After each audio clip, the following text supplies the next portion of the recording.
திருச்சிராப்பள்ளி மறைமாவட்டம், பொன்மலை மறைவட்டம், மேல அம்பிகாபுரம் புனித ஆரோக்கியநாதர் ஆலய 61ஆம் ஆண்டு பெருவிழா.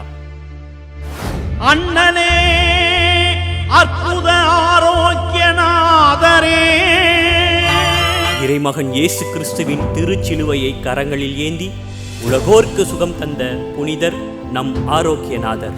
இறைமகனின் திருச்சிலுவையை கரங்களில் ஏந்தி உலகோர்க்கு சுகம் தந்த புனிதரே.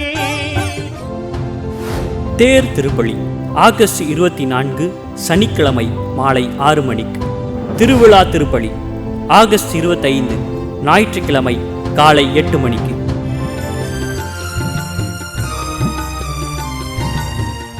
கொடிய கொள்ளை நோயிலிருந்து நம்மை காக்கும் நம் புனிதரின் திருவிழாவை சிறப்பிக்க அன்போடு அழைக்கின்றது அம்பிகாபுரம் இறைச்சமூகம்.